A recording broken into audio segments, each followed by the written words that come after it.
अस्सलामु अलैकुम वरहमतुल्लाहि वबरकातुहू। इन्नल हम्दुलिल्लाह नहमदुहु व नस्तईनुहु व नस्तगफिरुहु व नऊज़ु बिल्लाहि मिन शुरूरि अनफुसिना व मिन सय्यिआति अमालिना। मन यहदिहिल्लाहु फला मुदिल्ल लहु व मन युद्लिल फला हादिय लहु व अशहदु अन ला इलाहा इल्लल्लाहु वहदहु ला शरीका लहु व अशहदु अन्न मुहम्मदन अब्दुहु व रसूलुहु सल्लल्लाहु तआला अलैहि व अला आलिहि व सहबिहि व सल्लम तस्लीमन कसीरा। अम्मा बाद, अऊज़ु बिल्लाहि मिनश शैतानिर रजीम। इन तज्तनिबू कबाइर मा तुनहाउना अन्हु नुकफ्फिर अन्कुम सय्यिआतिकुम व नुदखिलकुम मुदखलन करीमा। সম্মানিত ভাতৃমণ্ডলী, আল্লাহ রাব্বুল আলামিনের প্রশংসা এবং প্রিয় নবী সাল্লাল্লাহু আলাইহি সাল্লামের উপর সালাত ও সালামের পর আজ বৃহস্পতিবার 29শে জিলকাদা আমরা শেষ করলাম। আর জিলহজ মাসের প্রথম তারিখের চাঁদ দেখা দিয়েছে আজকের মাগরিবে। এশার সালাতের পরে আমরা আমাদের বিষয়ভিত্তিক আলোচনা শুরু করেছি। 29শে জিলকাদা 1445 হিজরি মোতাবেক 6 জুন 2024। আমাদের গত সপ্তাহের আলোচনা ছিল জাহান্নাম এবং জাহান্নামীর 9 নম্বর পর্ব। বিষয়বস্তু ছিল অস্থায়ী জাহান্নামী হওয়ার 7টি কারণ। গত সপ্তাহে 7টি কারণ বর্ণনা করেছি। আজকে আমরা 13টি কারণ সংক্ষেপে পেশ করব। আর মোট 20টি কারণ অস্থায়ী জাহান্নামী হওয়ার আমরা আমাদের আলোচনা করেই এই আলোচনা সমাপ্ত করব। যদিও জাহান্নামে যাওয়ার আরও অনেক কাবিরা গুনাহ রয়েছে যেগুলি জাহান্নামে যাওয়ার কারণ, শুধু এই 20টিতে সীমিত নয়, বরং 70-এর কিছু বেশি হবে বা 70 বা তার কাছাকাছি হবে যেগুলি কাবিরা গুনাহ। কাবায়ের ওপরে যারা কিতাব লিখেছেন, যেমন ইমাম জাহাবি রহমতুল্লাহর কিতাবুল কাবায়ের রয়েছে, শেখুল ইসলাম আহমদ আবদুল্লাহ রাহিমাহুল্লাহরও কিতাব রয়েছে। তো ইমাম জাহাবি রাহিমাহুল্লাহ তাতে নিয়ে এসেছেন যে 7টি ধ্বংসাত্মক গুনাহ, কিন্তু কাবিরা গুনাহ 70-এর বেশি।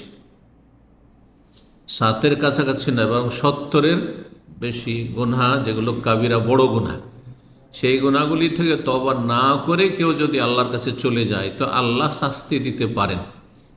আর সেই শাস্তির বিভিন্ন স্তর রয়েছে, গত সপ্তাহে বলেছি। শাস্তি এক সময় ক্ষান্ত হয়ে যাবে যদি সে মুসলিম মুআহিদ হয়, ঈমান ভঙ্গকারী না হয়। কিন্তু জাহান্নামেও শাস্তি হইতে পারে, সেটা কিছু কাল বা দীর্ঘকাল, চিরকাল হবে না যদি মুসলিম হয়। তাহলে আল্লাহ রাব্বুল আলামিন সূরা নিসার আয়াত নম্বর 31-এ ইরশাদ করেছেন, ইন তাজতানিবু কাবাইরা মা তুনহাউনা আন, তোমরা যদি বেঁচে থাকো হে মানুষ কাবায়েরা কাবিরা গুনাহগুলি থেকে। কাবায়ের কাবিরাতুন বহুবচন, তাহলে কাবায়ের শব্দ কোরআনে কারীম আছে। জি, আরেকটি আয়াত রয়েছে, আল্লাযীনা ইয়াজতানিবুনা কাবায়িরাল ইসমি ওয়াল ফাওয়াহিশ ইল্লাল লামাম, যারা জান্নাতি ভালো মানুষ, যাদের মধ্যে ভালো গুণ আছে, তারা কাবিরা গুনাহ থেকে, বড় বড় গুনাহ থেকে বেঁচে থাকে এবং অশ্লীলতা নোংরামি থেকে বেঁচে থাকে। ইল্লাল লামাম, তবে ছোটোখাটো ভুল হইতে পারে, ছোটোখাটো ঘর ভালো ভালো মানুষের হইতে পারে, আমার আপনার সবারই হইতে পারে, কারো কম কারো বেশি, যেগুলো সাগিরা বলা হয়। লামাম সাগিরা গুনাহ। সাগিরা গুনাহ দৈনন্দিন যে নেকির কাজ করছেন ওতে কিন্তু মাফ হয়ে যায়, পরিমাণটা আবার বেশি না হয়ে যায় সাগিরা। কাবায়েরা মা তুনহাউনা, তোমরা যদি বেঁচে থাকো কাবিরা গুনাহগুলি থেকে, যেগুলি থেকে তোমাদেরকে নিষেধ করা হয়েছে। কাবিরা গুনাহ যদি আপনার আমার জীবনে না থাকে তো আল্লাহ ওয়াদা করছেন, নুকাফির আনকুম সাইয়্যাতিকুম, তোমাদের সাইয়্যাতগুলি, এখানে সাইয়্যাত মানে সাগিরা গুনাহ। কারণ কাবিরার কথা যখন বলা হলো যে কাবিরা থেকে যদি বেঁচে থাকো, শর্ত, তাহলে তোমাদের সাইয়্যাতগুলি মোচন করে দেবো, মানে ছোট গুনাহগুলি মোচন করে দেব, মুছে ফেলে দেব, নিশ্চিহ্ন করে দেব, কাফারা হয়ে যাবে সেটা। তাহলে বড় গুনাহ থেকে বেঁচে থাকাটা একটা নেকির কাজ। একজন মানুষ জীবনে কাবিরা গুনাহ করেন না, গীবত করে না, চুগলখড়ি করেন না, হারাম খায় না, হারাম জীবনযাপন করেন না, এক কথায় কাবিরা গুনাহ যেগুলো সেগুলোতে বেঁচে যদি থাকে, এইটা একটা ভালো কাজ, ভালো মানুষ হওয়ার পরিচয়, যে সে খুব সতর্ক যেন বড় গুনাহ না হয় আমাদের, যেগুলি জাহান্নামে যাওয়ার কারণ। নুকাফির আনকুম সাইয়্যাত, তোমাদের ছোট গুনাহগুলি আমি মোচন করে দেব, তারপর ওয়ানুদখিলকুম মুদখালান কারীমা, তোমাদেরকে সম্মানজনক স্থানে দাখিল করব, তোমাদেরকে সম্মানজনক জায়গায় কি? জান্নাত। জান্নাতে তোমাদেরকে প্রবিষ্ট করব, জান্নাত দেব। তাহলে কাবিরা গুনাহ থেকে বেঁচে থাকলে আল্লাহ কি দেবেন? ছোটোখাটো ভুল হচ্ছে ওগুলো মাফ করে দেবেন নেক আমলের মাধ্যমে, আর জান্নাত আল্লাহ দেবেন। তাহলে এর বিপরীত অর্থ কি দাঁড়ায়? যে যদি কাবিরা থেকে না বেঁচে থাকো তাহলে জান্নাতে যেতে বাধাপ্রাপ্ত হবে, তোমাদেরকে জাহান্নামে দেব। কিন্তু স্থায়ী জাহান্নামে হবে না যদি ঈমান ভঙ্গকারী কাবিরা না হয়। শিরিক নয়, নামাজ ত্যাগ করা নয়, নাস্তিকতা নয়, জি, বড় মোনাফেকি নয় ইত্যাদি ঈমান ভঙ্গকারী কারণ যেন না হয়, সেহের জাদু নয়। জি, তো এখন আসি 8 নম্বর পয়েন্টে। 7টি আলোচনা করেছি, তাই না? তাহলে 8 নম্বর গুনাহ হচ্ছে জেনা, ব্যভিচার। জাহান্নামে যাওয়ার একটি কারণ হচ্ছে ব্যভিচারে লিপ্ত হওয়া। আর কেউ যদি ব্যভিচারে লিপ্ত হয়ে যায়, আল্লাহ না করে, তাহলে সমাধান হচ্ছে তওবা করে ফিরে আসবে। তওবার যে শর্তগুলি রয়েছে পুরা করে, জীবনেও যেন ওই চরিত্র না থাকে আর ওর ধারে কাছে না যায়। তওবা মানে এই নয় যে মুখে শুধু তওবা পাঠ করলেন, এদিকে চাল চলনে কোনো পরিবর্তন নেই, আবার কোথাও সুযোগ পেলে আবার অন্য মেয়েদের সাথেও লাইন ঘাট করছে, তাহলে তওবা হয়নি, মিথ্যুক আপনি। তো জেনা করে বিনা তওবায় অথবা মৌখিক শুধু তওবা, অন্তর থেকে তওবা করে ফিরে আসেনি, গুনাহমুক্ত হয়নি, গুনার পর অনুতপ্ত লজ্জিত হয়নি, গুনাহ বন্ধ করেনি, আগামী যেন প্রতিজ্ঞা করেনি, এই বদচরিত্র থেকেই গেছে আর ওই অবস্থায় মরে গেছে, তাহলে জাহান্নামে যেতে হবে, দীর্ঘকাল জাহান্নামে থাকতে হবে। আল্লাহ বলছেন ওয়ালা তাকরাবুজ জিনা, তোমরা জেনার কাছেও যেও না। জেনা করো না আল্লাহ বলেনি, জেনার কাছেও যাবে না। তো জেনার কাছে তাহলে জেনা বড় ব্যভিচারের চারিদিকে একটা কি আছে, বর্ডার আছে, সীমানা আছে, ওই সীমানার কাছেও যাওয়া যাবে না।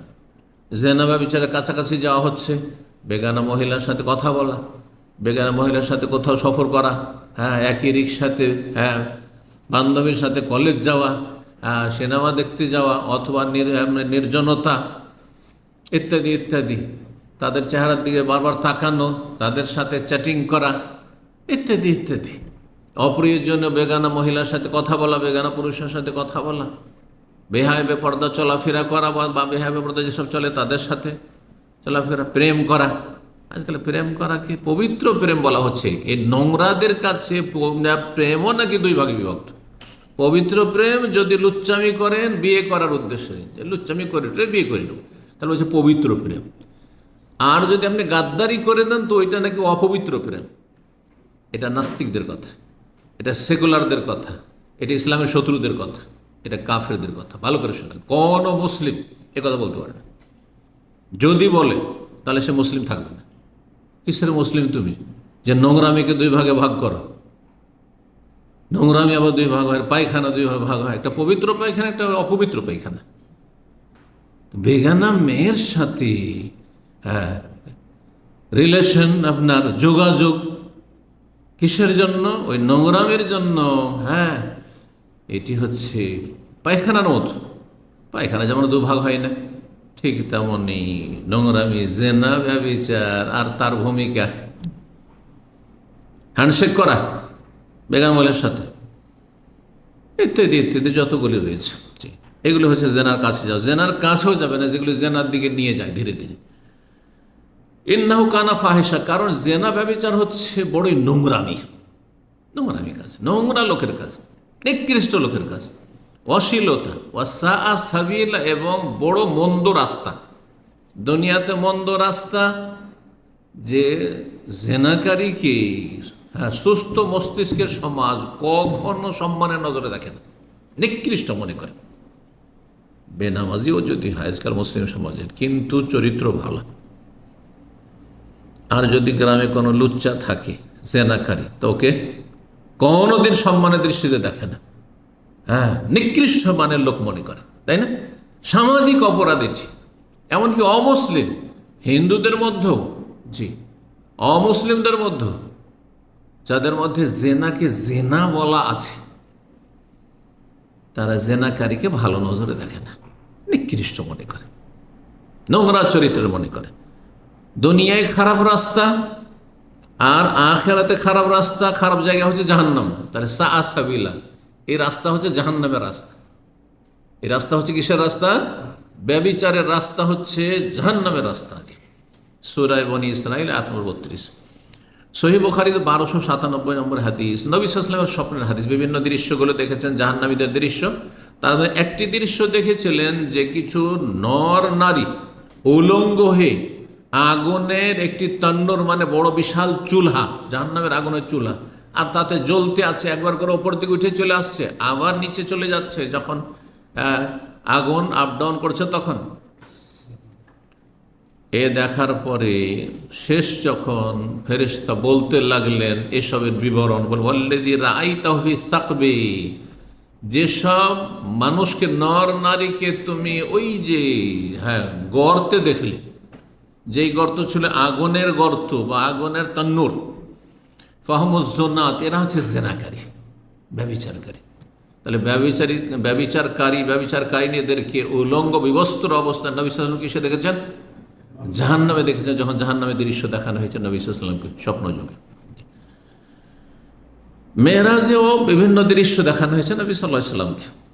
তো যেগুলো এই ধরনের দৃশ্য, গায়েবের দৃশ্য দেখানো হয়েছে, কিছু মেরাজও দেখানো হয়েছে, কিছু স্বপ্ন দেখানো হয়েছে। এই হাদিসটিতে স্বপ্নের কথা রয়েছে। 9 নম্বর জাহান্নামে যাওয়ার কারণ, সেটি হচ্ছে সমকামিতা। পুরুষে পুরুষে যৌনাচার করা, নারীতে নারীতে যৌনাচার করা বড়ই নোংরামি, জেনার চাইতে নিকৃষ্ট কাজ এটি। কারণ এটি জেনার মতো অশ্লীলতা, নোংরামিও, আর তার সাথে এটি হচ্ছে প্রকৃতির বিপরীত কাজ, প্রকৃতির বিকৃতি। যার ফিতরাত, প্রকৃতি হচ্ছে যে একটা পুরুষের একটা নারীর দিকে চাহিদা থাকে, একটা নারীর পুরুষের দিকে চাহিদা, পুরুষ নারী চাইবে আর নারী পুরুষ চাইবে। আর এর জন্য বৈধ পথ হচ্ছে যে বৈবাহিক সম্পর্কের মাধ্যমে, হারাম পথ হচ্ছে প্রাকৃতিক, কিন্তু প্রাকৃতিক একটা আকর্ষণ, যুবক যুবতীর, নর নারীর, কিন্তু হারাম রাস্তা, এটা জেনা। আর পুরুষ পুরুষের দিকে আকর্ষণ, যৌনাচার করা, নারী নারীর সাথে যৌনাচার করা, এটি হচ্ছে প্রকৃতির বিকৃতি, মাস্ক হয়ে যাও। যেমন কুকুর, শিয়াল, বানর আর শুকুরে মানুষকে যদি বিকৃত করা হয়, ঠিক তেমনি ওই রকমই এদের চরিত্রটা কুকুর, শিয়াল, বানরের চাইতে নিকৃষ্ট হয়ে গেছে। তো এই জন্য সমকামিতা এমন একটি পাপ, আল্লাহ বলছেন ওয়ালা তাকরাবুল ফাওয়াহিশা মা যাহারা মিনহা মা বাতান, তোমরা অশ্লীলতার কাছেও যাবে না। অশ্লীলতা যেমন ব্যভিচার, তেমন অশ্লীলতা সমকামিতা। অশ্লীলতা হচ্ছে বিবস্ত্র, ন্যাংটা হয়ে চলাফেরা করা পুরুষদের। অশ্লীলতা হচ্ছে যতটা শরীরের মার্জিতভাবে ঢেকে রাখতে হয় ততটা ঢেকে রাখো না, এগুলি হচ্ছে অশ্লীলতা। প্রকাশ্যে হোক অথবা গোপনে হোক। এটা যে প্রকাশ্যে তো খুব ভদ্র, কিন্তু ভিতরে নোংরামি না, এটাও না। ঘরে নোংরামি, নির্জনে আপনি ব্লু ফিল্ম দেখছেন, পর্নোগ্রাফি দেখছেন, খারাপ ছবি দেখছেন আপনি, না।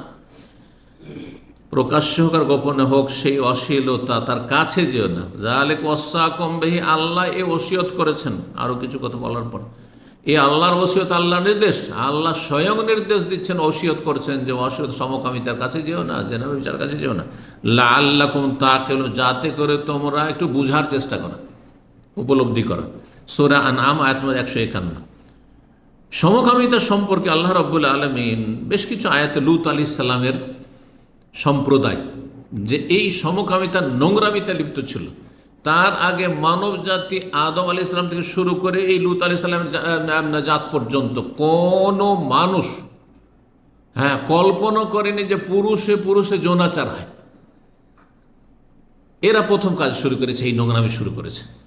রব্বুল আলামিন সূরা আরাফ আয়াত নম্বর 160 এবং সূরা আরাফের আয়াত নম্বর 28 বলছেন লূত আলাইহিস সালামের ভাষায়, যেহেতু লূত আলাইহিস সালামকে এই কাফের, এক তো কাফের, তাদের অপরাধ ছিল কুফরি সবচেয়ে বড় অপরাধ, আর তারপরে বড় অপরাধ ছিল আরও অন্য অপরাধের সাথে সমকামিতা। আল্লাহ বলছেন আতাতুনাল ফাহিশাতা, তোমরা এই নোংরামি করে থাকো। এই অশ্লীল কাজে তোমরা এই সমকামিতা লিপ্ত হয়ে থাকো। মা সাবাকাকুম বিহা আহাদুম মিনাল আলামিন, মা সাবাকাকুম বিহা মিন আহাদিম মিনাল আলামিন, বিশ্বজগতের কোন মানুষ তোমাদের পূর্বে এই কাজে লিপ্ত হয়নি। তাহলে কোরআনে আল্লাহ জানিয়ে দিয়েছেন, নাহলে আমরা কি করে জানতাম যে প্রথম এই সমকামিতে লিপ্ত হয়েছে লূত আলাইহিস সালামের কওম। এবং যত গজবপ্রাপ্ত ধ্বংসপ্রাপ্ত জাতি ধ্বংস হয়েছে, সমুদ জাতি ধ্বংস হয়েছে, আদ সম্প্রদায় ধ্বংস হয়েছে, আর তারপরে ফেরাউনের সেনাবাহিনী ধ্বংস হয়েছে, কত বড় জালেম ছিল। আর লূত আলাইহিস সালামের জাতি ধ্বংস হয়েছে, কিন্তু সবচেয়ে কঠিন শাস্তি দিয়ে আর কয়েক শাস্তি দিয়ে, ট্রিপল শাস্তি দিয়ে আল্লাহ ধ্বংস করেছেন লূত আলাইহিস সালামের এই সমকামী নোংরা জাতিকে। কারণ তাদের অপরাধ হচ্ছে মারাত্মক অপরাধ, প্রকৃতি বিরোধী অপরাধ। যে একটা পুরুষের দিকে যৌন আকর্ষণ থাকবে, এটা কেমন কথা হয়? আউযুবিল্লাহ। যারা এই নোংরামিতে লিপ্ত আছে, বিবাহিত হওয়ার পর স্ত্রীকে বাদ দিয়ে ওরা দাঁড়িয়ে কিশোর খুঁজে বেড়ায়, এত নোংরা তারা স্ত্রীর কাছে থাকতে চায় না, নারীকে পছন্দ করে না। আউযুবিল্লাহ, তাদের প্রকৃতি এভাবে বিকৃত হয়ে যায়। তো রব্বুল আলামিন বলছেন যে বিশ্বজগতের কোন মানুষ তোমাদের পুরো এইরকম অপরাধ করে না। নবী সাল্লাল্লাহু আলাইহি ওয়াসাল্লাম হাদিস জানেন, হাদিস বলছে ইযা রাআইতুম আহাদান আমালা কওমে লূত, যদি কাউকে দেখতে পাও যে লূত আলাইহিস সালামের কাফের সম্প্রদায়ের যে কুকর্ম ছিল, নোংরামি সমকামিতা ছিল, এইরকম নোংরামিতে লিপ্ত রয়েছে, অশ্লীলতা লিপ্ত রয়েছে, মানে সমকামীদেরকে দেখতে পাচ্ছ সমকামিতা করতে, তাহলে ফাকতুলুল ফাইলা ওয়াল মাফউলা বিহি, যে এই কাজ করছে আর যার সাথে করে দুইজনকে হত্যা করে দাও। এখানে বিবাহিত অবিবাহিতার পার্থক্য করা হয়নি। পক্ষান্তরে ব্যভিচারের ক্ষেত্রে একজন পুরুষ একজন নারী যদি জেনা লিপ্ত হয়, বিবাহিত আর অবিবাহিতের পার্থক্য করা আছে। বিবাহিত যদি হয় তাহলে অপরাধ বেশি, সুতরাং মৃত্যুদণ্ড, রজম, পাথর মেরে সংসার করা, মৃত্যুদণ্ড। কিন্তু অবিবাহিত হলে 100টি বেতের আঘাত আর 1 বছর যেন নির্বাসন অথবা জেলে বন্দি, যেটা নির্বাসনের বদলে। যা আজকাল নির্বাসন করলে তো কাফের দেশে গিয়ে আরও অপরাধ, তার ক্রাইম বেড়ে যাবে। তো চিন্তা করুন, যে জেনার ক্ষেত্রে কিন্তু যারা অবিবাহিত তাদের ক্ষেত্রে শাস্তি হালকা আছে, যে বেঁচে থাকার অধিকার আছে। কিন্তু সমকামিতায় লিপ্ত হলে বিবাহিত হোক আর অবিবাহিত হোক বেঁচে থাকার অধিকার নেই, দুজনকে হত্যা করে। নবী সাল্লাল্লাহু আলাইহি ওয়াসাল্লাম হাদিস, সহিহ হাদিস। তো সমকামিতা হচ্ছে দুনিয়ায় আল্লাহর গজবের কারণ, আর আখিরাতে আল্লাহর গজব আর আযাবের কারণ, জাহান্নামে যাওয়ার কারণ। আল্লাহ হেফাজত করুন। 10 নম্বর জাহান্নামে যাওয়ার কারণ হচ্ছে চুরি ডাকাতি।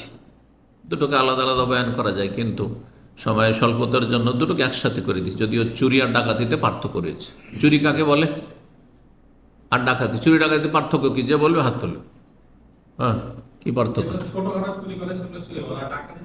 না, এলো না। গোপনে, হ্যাঁ, বাড়ির মালিকের না জেনে লুকিয়ে যেটা করে এটার নাম চুরি, দাদা বোঝা গেছে। আর যদি প্রকাশ্যে করে, অস্ত্র দেখিয়ে, তাহলে সেটার নাম হচ্ছে, বা মারধর করে, এটার নাম ডাকাতি। জি, সেটা রাস্তাঘাটে হোক, যেটাকে ছিনতাইকারী বলা হয়, রাহাজানি বলা হয়, আর আরেকটা হচ্ছে বাড়িতে হোক না কেন, অস্ত্র দেখিয়ে, হ্যাঁ, মানুষ জেগে আছে, হ্যাঁ, সবকে ধরে বেঁধে দিল, মারপিট করলো বা হত্যা করে দিল, আর তারপরে ধন সম্পদ সব লুটপাট করে নিয়ে গেলো, এটা ডাকাতি। চুরি ডাকাতি দুটোই জাহান্নামে যাওয়ার কারণ। চোর সামান্য চুরি করেছেন, নবী সাল্লাল্লাহু আলাইহি ওয়াসাল্লাম হাদিস, সূর্যগ্রহণের হাদিস আপনাদেরকে শোনাই, লম্বা হাদিস, তার ওই অংশটুকু শোনাবো। নবী সাল্লাল্লাহু আলাইহি সাল্লামের জামানায় যখন সূর্যগ্রহণ লেগেছিল, ইব্রাহিম নবী সাল্লাল্লাহু আলাইহি সাল্লামের ছেলে যেদিন ইন্তেকাল করে ওই দিনেই। তো অনেকে ভাবলো যে হতে পারে যে নবী সাল্লাল্লাহু আলাইহি সাল্লামের ছেলে যে মারা গেছে। তা আমাদের যে পরম্পরা, আমাদের একটা বিশ্বাস, মানে কুফরি আমলে ছিল আরব কাফের মুশরিকদের, যে কোনো মহামানব যদি জন্ম হয় অথবা মারা যায় তো কি হতে পারে, সূর্যগ্রহণ লাগতে পারে, অথবা পৃথিবীতে বড় ধরনের কোনো কিছু একটা ঘটলে। তো এই যে আজকে মারা গেছে মনে হতেও পারে, নবী সাল্লাল্লাহু আলাইহি ওয়াসাল্লাম সংশয় নিরসনের কারণে এবং এই জাহিলি ধ্যান ধারণা দূর করার জন্য, কারণ কিছু কুসংস্কার থেকেই যেতে পারে, মানুষ আগাছা তো থেকেই যেতে পারে, ক্লিন করার প্রয়োজন আছে। বললেন সেই ভাষণে, ইয়া আইয়ুহান নাস, মানব ইন্নামা শামসু ওয়াল কামার আয়াতান মিন আয়াতিল্লাহ, সূর্য আর চন্দ্র আল্লাহর নিদর্শনাবলীর অন্তর্ভুক্ত। ওয়া ইন্নাহু লা ইয়ানকাসিফান লিমাউতি হায়াতিন ওয়ালা লি আহাদিন ওয়ালা লি হায়াতিহি, কোন মানুষের মৃত্যুর কারণে অথবা জন্মের কারণে, ভূমিষ্ঠ হওয়ার কারণে সূর্য চন্দ্রগ্রহণ লাগে না। ফাইজা রাআইতুম শাইআম মিন যালিক, যদি তোমার চন্দ্র সূর্যগ্রহণ দেখতে পাও, ফাসাল্লু সালাতা আদায় করো হাত্তা তানজালিয়া, যতক্ষণ পর্যন্ত সূর্যগ্রহণ চন্দ্রগ্রহণ শেষ না হচ্ছে। আর তারপরে বলছেন যে মা মিন শাইইন তুআদুনাহু ইল্লা কাদ রাআইতুহু ফি সালাতি হাযি, আমি যে সূর্যগ্রহণের সালাত আদায় করেছি সেই সময় তোমাদের সাথে যা কিছু আল্লাহ ওয়াদা করেছেন শাস্তির অথবা জান্নাতের সব দৃশ্য দেখলাম। নামাজ পড়াচ্ছেন কিসের?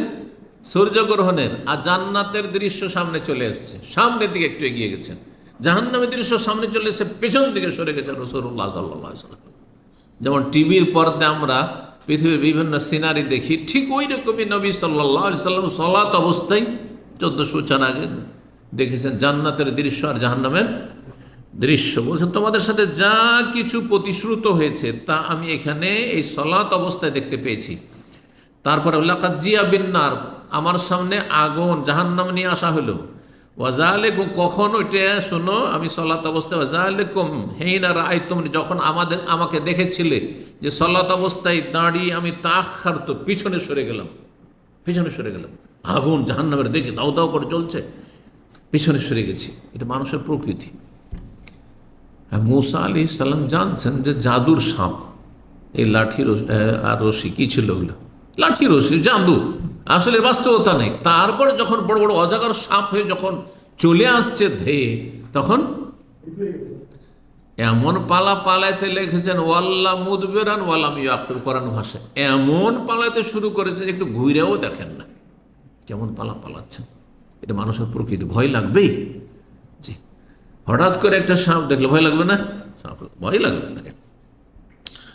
তো আমি পিছনে সরে গেছিলাম। মাখাফাতান ইউসিবানি, আমি এই আশঙ্কা, এই ভয় যে আমাকে যেন স্পর্শ না করে আগুন, হ্যাঁ আমার গায়ে যেন আগুন লাগে, জামিল্লা ফিহা হাত্তা রাআইতু ফিহা সাহিব আল মেহজান, জাহান্নামের আগুনে যা দেখলাম তার একটি দৃশ্য হচ্ছে ওই বাঁকা, অগ্রভাগ বাঁকা লাঠিওয়ালা চোরকে দেখলাম। এই যে আজকাল খুতবা দেওয়ার জন্য যে লাঠি ব্যবহার করা হয়, কাছাকাছি এইরকমই লাঠি, কিন্তু এতে তো পুরোটাই ধরেন আপনার বেত থাকছে অথবা কাঠ থাকছে, তাই না? ওতে হ্যাঁ, প্রাচীন যুগ কী হয়তো, একটা কাঠের লাঠি আছে আর তার অগ্রভাগে লোহা লাগানো আছে, ধারালো লোহা লাগানো আছে। তো এই লোহা লাগানো লাঠি নিয়ে একজন কি করত, হজের মৌসুমে ভিড় ভাড়ে চলাফেরা করত। আসলে চোর সে, আসলে চোর। আর তারপরে দেখতে যে কারো ঘাড়ের ওপর একটা কাপড় আছে, ওই কাপড় চুরি করতো শুধু। হ্যাঁ, এটা জামা ঘাড়ে দিয়ে, আগেকালে গরিব মানুষরা কী করতে জানেন, গেঞ্জি গায়ে দিয়ে, হ্যাঁ বরযাত্রী যেত গেঞ্জি গায়ে দিয়ে, আর একটা জামা, আমরা ছোটোকালে দেখছি একটা জামা, গ্রামাঞ্চলে যারা কৃষি কাজ করতো সবার বাড়িতে জামা থাকতো না, তখন একটু সচ্ছল যারা পরিবার তাদের কাছ থেকে জামা কাপড় ধার নিয়ে যেত, এখন জামা কাপড় ধার নিয়ে গেছে, যদি ব্যবহার করে ময়লা করে আবার ধুয়ে দিতে হবে, তো ওই ঘাড়ে করে নিয়ে যেত। আর নিয়ে যাওয়ার পরে আর পরের জামা তো নিয়ে গিয়ে তারপরে একটু হয়তো ওই মজলিসে যখন বসছে একটু ব্যবহার করলো তো করলো না, তো গাড়ি করে নিয়ে ফিরে চলে আসে। বুঝতে পারছেন? তো এইটাই যদি আজকে থেকে 40-50 বছর আগে এরকম অবস্থা থাকে, এত অভাব থাকে, মানুষের এরকম অবস্থা থাকে, তাহলে 1400 বছর আগে মানুষ গাড়ি করে হয়তো কাপড় চোপড় নিয়ে আছে। এ করতো কি, ওর ওই যে আঁকড়াটা আছে ওর এতে লাঠিতে, ওইটা লাগিয়ে দিত, এদিক থেকে ঠিক করে লাগিয়ে দিল, ভিড় ভাড়ে, তারপরে ওতে বেঁধে গেল কাপড়টা, তো নিয়ে টান দিল, আর তারপরে নিয়ে হ্যাঁ আউটসে ওখান থেকে। এইভাবে কাপড় চুরি করতো মানুষের, হাজিদের কাপড় চুরি করতো। তাহলে বোঝা গেল যে এমনি চুরির চাইতে হাজিদের যদি কেউ চুরি করে তাহলে সে মারাত্মক অপরাধী চোর। জি, জাহান্নামে সামান্য এইসব কিছু চুরি করতো। ইয়াজুর কুসবাহু ফিন্নার, সে তার নাড়ি ভড়িকে জাহান্নামে নিয়ে টানা হাঁচড়া করছে, নাড়ি ভড়ি বেরিয়ে গেছে আর নাড়ি ভড়ি নিয়ে সে টানা হাঁচড়া করছে। আল্লাহু আকবার। ঘটনা কি ছিল? বলছে কানা ইয়াসরিকুল হাজ, সে হাজিদের চুরি করতো। বেমেহজানি, তার এই অগ্রভাগ বাঁকা বিশিষ্ট লাঠি নিয়ে, এই লাঠি দিয়ে কি করতো? সে চুরি করতো। ফাইন ফতেন আলাহু, যদি টের পেয়ে গেল, যারে এটা টান দিল কে, টের পেয়ে কালা ইন্নামা তাআল্লাক বিমাজে, ও সরি সরি, দুঃখিত, আমার এতে লেগে গেছে, আমি খেয়াল করিনি ভাই। ওয়াইন গোফেল আনহ, আর যদি উদাসীন হয়ে গাফিল থেকে গেল, জাহাবাবি, তাহলে সে কাপড় চুরি করে নিয়ে উধাও হয়ে গেল। পকেট মাররা এরকমই করে, হাত ঢুকিয়ে দিয়েছে, আর তার ভাই হট করে ধরেন, ও ভাই, ও ভিড় ভাড়ে খেয়াল করেনি, ভুলে গেছে। হ্যাঁ জি, সহিহ মুসলিম 1508 নম্বর হাদিস। ডাকাত সম্পর্কে সূরা মায়েদার আয়াত নম্বর 33, আল্লাহ কঠিন শাস্তির কথা আল্লাহ বলেছেন, দুনিয়া এবং আখিরাত। দুনিয়াতে কঠিন শাস্তি ডাকাতদের আর চোরদের, আর আখিরাতে কঠিন শাস্তি। ইন্নামা জাযাউল্লাযিনা ইউহারিবুনাল্লাহ ওয়া রাসূলাহু ওয়া ইয়াসআউনা ফিল আরদি ফাসাদান আন ইউকাত্তালু আও ইউসাল্লাবু আও তুকাত্তা আইদিহিম ওয়া আরজুলুহুম মিন খিলাফ আও ইউনফাউ মিনাল আরদি যালিকা লাহুম খিজয়ুন ফিদ দুনিয়া ওয়া লাহুম ফিল আখিরাতি আযাবুন আযীম। বলছেন যে যারা আল্লাহ এবং রসুলের বিরুদ্ধে বিদ্রোহ করে, এই বিদ্রোহী কারা? হ্যাঁ, মুসলিম সরকারের বিরুদ্ধে যারা খারেজি, তারাও যেমন সামিল এতে। হ্যাঁ, দেশে অশান্তি সৃষ্টি করে, নাশকতামূলক কাজ করে, আর খুন খারাপা করে, ইত্যাদি ইত্যাদি, রক্তপাত করে, এরাও সামিল। আর ডাকাতরাও সামিল, যা রাস্তাঘাটে ছিনতাই করে, বাড়িতে এসে আক্রমণ করে, ছিনতাই করে, ইত্যাদি ইত্যাদি। অথবা চোর, আসলে চোরও কিন্তু এমন যে, যদি আমরা জানি যে গরু যারা চুরি করতে, একসময় আমরা ছোটোকালে খুব আতঙ্কে থাকতাম, কারণ গরু চোরা খুব বেশি ছিল বর্ডার এলাকায়, গরু চুরিটা অনেক বেশি ছিল। তো গরু যদি নিয়ে পালিয়ে গেল তো গেল, আর যদি বাড়িওয়ালা টের পেয়ে যায়, তাহলে আরও ভাগ্য খারাপ, ওকেও মারবে, গরুও যাবে, খুন করে দিয়ে চলে গেল। ওয়াসাউনা ফিল আরদি ফাসাদান, পৃথিবীতে যারা ফাসাদ সৃষ্টি করে, অশান্তি সৃষ্টি করে, বিপর্যয় সৃষ্টি করে, বিশৃঙ্খলা করে, তাদের শাস্তি, দুনিয়ার শাস্তি আইয়ুকাত্তালু, হয় তাদেরকে হত্যা করা হবে, মৃত্যুদণ্ড।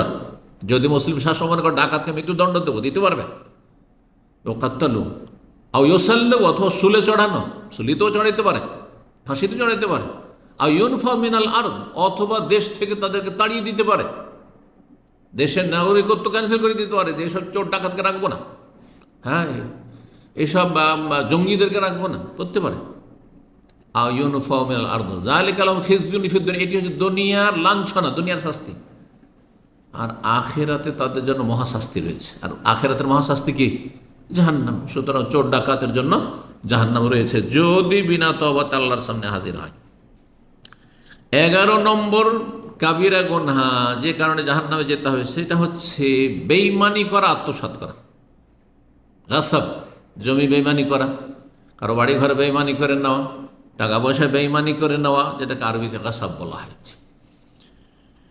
সাঈদ বিন যায়েদ বিন আমর বিন নুফাইল রাদিয়াল্লাহু তাআলা আনহু বর্ণনা করছেন, তিনি আশরা মুবাশশারার অন্যতম কিন্তু, এবং ওমর রাদিয়াল্লাহু তাআলা ভগ্নিপতি ছিলেন। আন্না রাসূলুল্লাহ সাল্লাল্লাহু আলাইহি ওয়াসাল্লাম, রাসূলুল্লাহ বলেছেন, মানিত্তাতা শিবরা মিনাল আরদি যুলমান, কেউ যদি 1 বিঘত জমি অন্যায়ভাবে কারো বেঈমানি করে, দখল করে নেয়, 1 বিঘত, বেশি না, আইল চাপলেও বেশি না, একটু আইল চাপে আধা হাত আপনার জমি কেউ বেমানি করে দিল, বা আপনি করে ফেললেন, তাওয়াক্কাহুল্লাহু ইয়াহু, তাহলে আল্লাহ তার গলাতে কি পরিয়ে দেবেন? বেড়ি পরিয়ে দেবেন, মালার মতো করে। কিসের? বিনসাবি আরাদিন, জমি 1 বিঘত নিয়েছিল, আর 7 স্তর জমি তার গলাতে পরিয়ে দেওয়া হবে, পেঁচিয়ে দেওয়া হবে। আল্লাহু আকবার, তওক পেঁচিয়ে দেওয়া হবে। সহিহ মুসলিম 3020 নম্বর হাদিস। তাহলে জমি বেমানি করলে জাহান্নামের শাস্তি, এটা কখন হবে?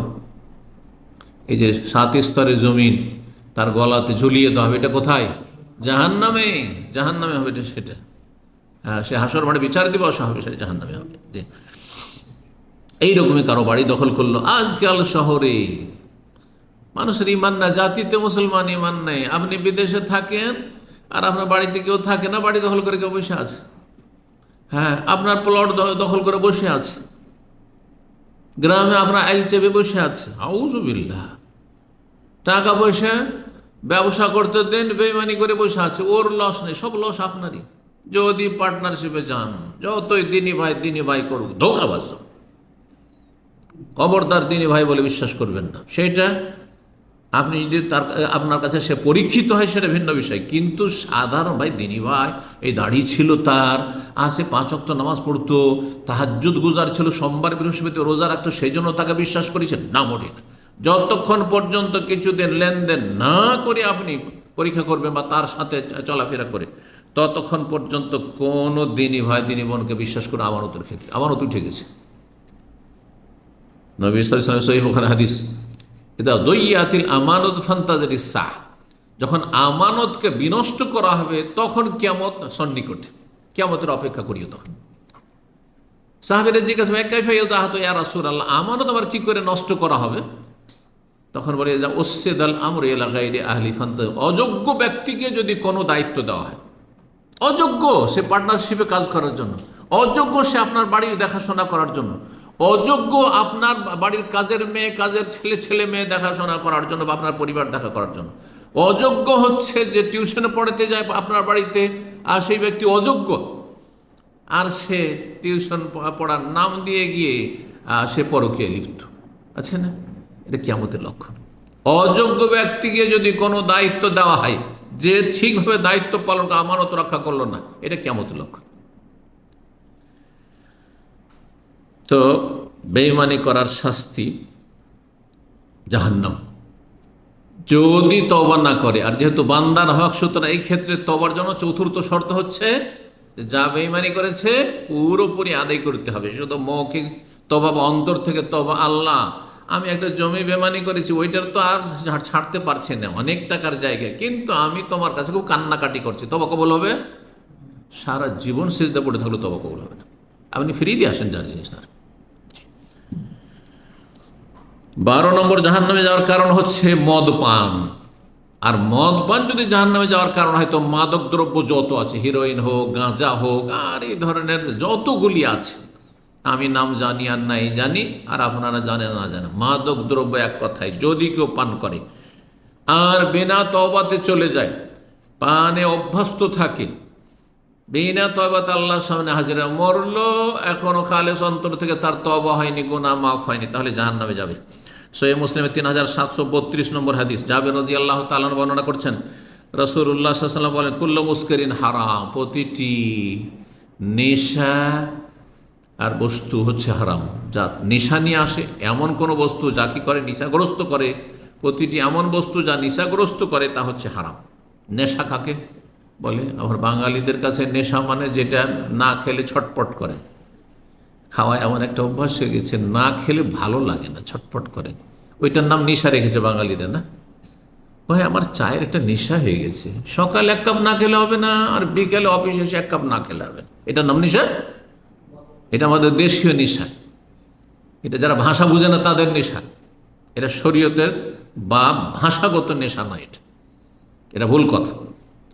তাহলে বাঙালিদের ভাত খাওয়া নেশা, ভাত না খেলে আমি থাকতে পারবো না, রাত্রে যাই দেবেন শেষখানে 2টো ভাত দিতে হবে, নেশা তাইলে না? না না, মোটেই না। ইলিশ মাছ খাওয়া নেশা, বা ইলিশ মাছ না খেলে আমি থাকতে পারি না, এইটা না খেলে ওইটা না খেলে থাকতে পারি না, নেশা না। নেশা হচ্ছে যে আল খামরু মা খামার, নেশা হচ্ছে যেটাতে মানুষের বিবেককে কি করে দেয়, ঢেকে নেয়, বিবেক আর কাজ করে না, সে মাতাল হয়ে যায়, মাতাল হয়ে যায়। জি, তো যাতে নেশা, সেটা মদ অথবা এ মদের মতো মাদক দ্রব্য যেগুলি। ইন্না আলাল্লাহি আযজা ওয়া জাল আহদান, আল্লাহর পক্ষ থেকে এই ওয়াদা রয়েছে, লেমাইয়াশাবুল মুস্কির, যে নেশা ওয়ালা বস্তু বা নেশাগ্রস্তকারী বস্তু পান করবে, আইয়াসকিয়াহু মিন তিনাতিল খাবাল, তিনাতুল খাবাল নহর থেকে আল্লাহ তাকে পান করাবেন। দুনিয়াতে মদ খেয়েছিল, আখিরাতে তিনাতুল খাবাল নহর থেকে পান করাবেন। কালু ইয়া রাসূলুল্লাহ, সাহাবীরা, হে আল্লাহ, সমা তিনাতুল খাবাল, তিনাতুল খাবাল আবার কি জিনিস? কালা আরাকু আহলিন নার, জাহান্নামীদের রক্তপুঞ্জ আর ওসারা তো আহলিন নার, বর্ণনাকারী ওসারা বলেছেন। ওসারা মানে হচ্ছে শরীর থেকে যেগুলো নিংড়িয়ে রক্ত আর পুঁজ বেরোচ্ছে যখন জ্বলছে তখন সেগুলি পান করাবেন। আল্লাহু আকবার। তার মানে জাহান্নামে জ্বলতে থাকবে আর তাদের খাদ্য পানি হবে কি? এই রক্তপুঞ্জ, জাহান্নামীদের রক্তপুঞ্জ, এই মদখোরদের। 13 নম্বর জাহান্নামে যাওয়ার কারণ হচ্ছে যে কোনো জুলম অত্যাচার, যে কোনো রকমের জুলম অত্যাচার হোক না কেন, সেটা আর্থিক জুলম হোক আর সেটা শারীরিক হোক, মানসিক টর্চার হোক, মানসিক হোক, যেভাবে হোক না কেন জুলম অত্যাচার। এই মর্মে সহিহ মুসলিমের 4678 নম্বর হাদিস আমরা আপনাদের শোনাই। আবু হুরায়রা রাদিয়াল্লাহু তাআলা আনহু বর্ণিত, তিনি বলছেন যে আন্না রাসূলুল্লাহ সাল্লাল্লাহু আলাইহি ওয়াসাল্লাম রাসূলুল্লাহ বলেছেন, আতাদরুনা মানিল মুফলিস।